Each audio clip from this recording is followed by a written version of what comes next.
Dalam video ini, bagaimana Uni Rifa mengatakan ulama mereka diperlakukan kurang baik di Room Life Kristen. Yang saya tangkap, Rifa ini ajak umat Islam untuk melihat diri sendiri. Jangan-jangan pemuka agama Kristen juga diperlakukan seperti itu di room agama Muslim. Nah, dia mengajak biarkan orang Kristen yang santun menjelaskan dengan baik tentang argumen mereka. Dengan kata lain, buat orang Kristen yang santun perlakukan juga dengan baik. Nah, cuma ada satu kata Uni Rifa ini yang saya tertarik untuk membahasnya kali ini. Dia berkata, mustahil orang Muslim beriman Kristen kalau hanya mendengar saja. Mari kita mirroring. Kita punya ulama-ulama, punya ustadz-ustadz yang mereka ketika hendak menjawab syubhat terhadap Al-Quran, ternyata diperlakukan seperti itu di Kristen. Maka saya tadi langsung mirroring, ya Allah, apakah ini juga pernah dilakukan oleh kita sebagai Muslim? Nah, itu dulu ya, buat teman-teman ya, itu poin saya paling penting itu.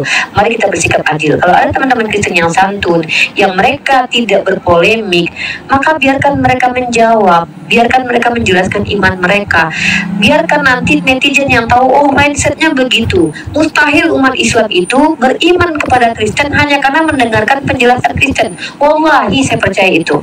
Yang saya khawatirkan, umat Islam terguncang imannya karena mendengarkan syubhat yang belum sempat dijawab, seperti yang tadi terjadi dengan Ustadz Egy. Tuduhannya, Ustadz Egy sudah tahu kan poin syubhatnya, Ustadz? Assalamualaikum, Ustadz. Nah, mungkin silakan. Yang pertama, Uni Rifa berkata seperti ini, mungkin ada orang di luar sana takut murtad karena mendengar Kristen, atau umatnya murtad hanya karena dengar Kristen menceritakan tentang Yesus. Nah, yang kedua, apakah seseorang bisa beriman kepada Yesus hanya melalui mendengar?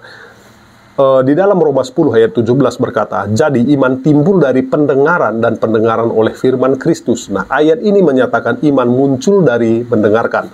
Dan apa yang didengar? Perkataan Kristus atau ajaran dan berita tentang Kristus. Dengan kata lain, orang tidak bisa percaya kepada Kristus kalau mereka tidak pernah mendengar tentang ajarannya. Di dalam Matius 13 ayat 33, dan ia menceritakan perumpamaan ini juga kepada mereka, hal kerajaan sorga itu seumpama ragi yang diambil seorang perempuan dan diaduk ke dalam tepung terigu 3 sukat sampai hamir seluruhnya. Dalam Matius 13 ayat 33, Yesus menggunakan perumpamaan ragi untuk menjelaskan kerajaan sorga.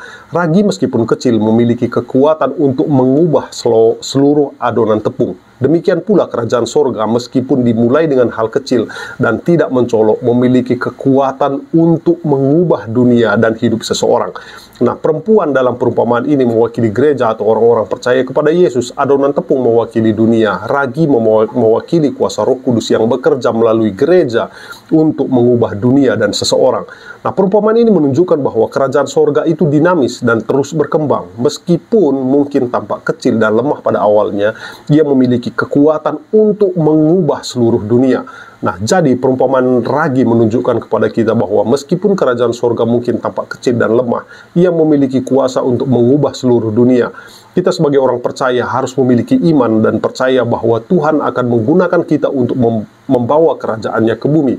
Jadi menurut firman Tuhan, tidak ada yang mustahil bagi Tuhan untuk merubah hati seseorang untuk percaya kepada Yesus sebagai Tuhan dan Juru Selamat. Nah, seperti sedikit ragi merubah adonan, demikian juga dengan sedikit kesaksian orang Kristen akan mengubah seseorang menjadi percaya kepada Yesus. Bukan saya yang mengatakannya, tetapi Alkitab atau firman Tuhan yang mengatakannya.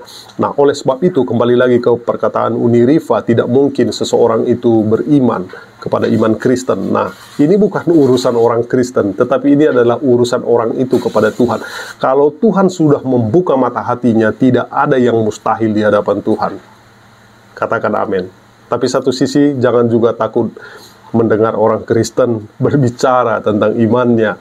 Oke, saya Cornelius Ginting mengucapkan terima kasih.